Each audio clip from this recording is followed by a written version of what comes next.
driven by instinct alone. That was a phrase that was uttered by Forrest Whitaker in his program that's on Discovery Channel called Africa, dealing with different parts of Africa, dealing with nature, the landscape, the land. And this one started out specifically, it's in on the Cape, and these baby turtles came out that had been buried in the sand and eggs by their mother. And when they came out, they immediately head towards the water. And with as he said, instinct alone. This word instinct is what is used to describe the actions of animals. Really specifically because we believe there's no sense of thought in animals. There is no consciousness, awareness of self, awareness of its specific existence within this world, within this galaxy, universe, and all that there is. That they operate totally, completely, and solely on instinct. For how else would these newborn turtles know to head towards the water? They have never seen water before. They have never been in water. They have no idea what water is. Yet, they, quote unquote, know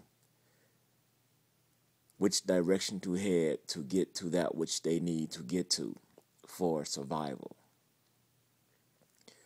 for their safety, for their nourishment, to get the food they need. It is solely and only by way of instinct, something that is within them. But that word instinct itself is insufficient because you still have to get to the truth of what it is that is driving that instinct, that inherent knowledge and awareness of, I must go this way. I must get to this. Of course, the I is said not to be applicable to animals. There is no I. It is get to water. But there is no get to, there is no water, because there is no thought. There is only being and doing. But is that really all there is? Is that the best we can do to explain that? Or is it only indicative of our lacking with the knowledge of the truth of what is, that we can only apply that word instinct into describing something that has taken place which we don't understand, which is beyond our understanding. But in saying that we do understanding, we say, well, it's instinct.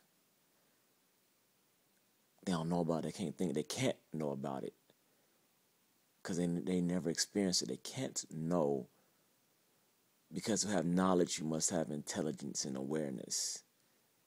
And they lack that. They lack true intelligence and awareness. They can be aware of dangers, They can be aware of shelter, of getting to that food.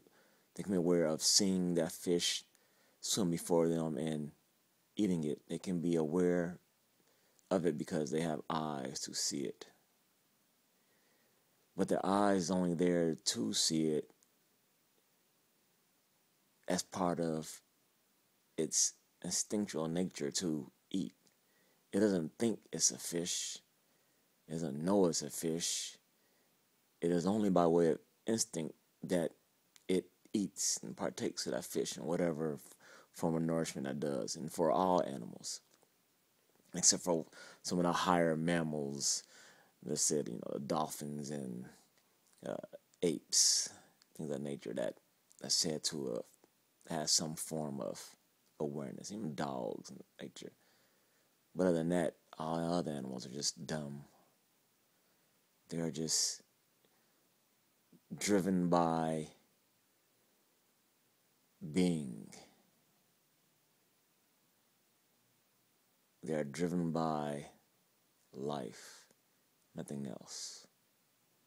They are only life. They are only life. Can it only be life? What is life?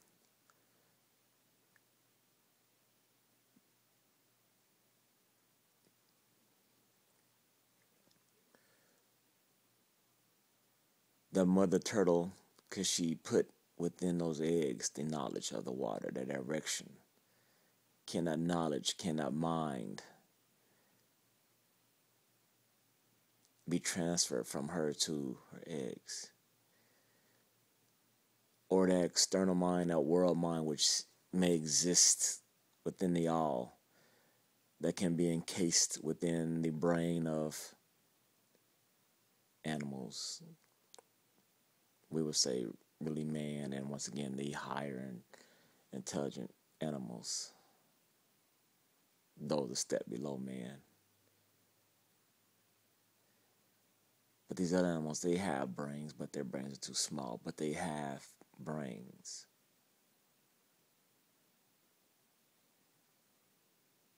The question is, does the size of the brain really matter when it comes to a mind itself? A housing of the universal mind. The universal mind has a knowledge of all that which is in the universe. There's no real need for it to be able to communicate like a human, to act like a human. It is acting as all beings act that are beings. Even the beings that don't have minds or brains, when you go down to the molecular level, those things that operate by instinct. Do we say that germs, microbes operate by instinct? Once again, they have an existence, they have a being, they operate by some driving force.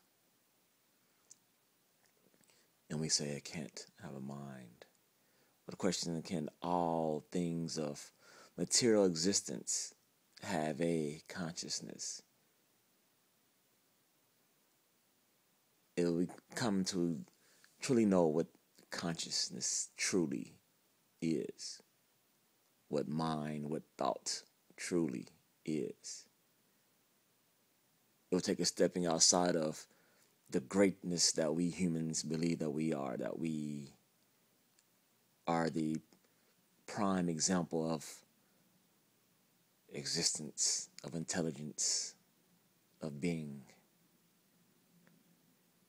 Looking to the truth of what we are and what all is.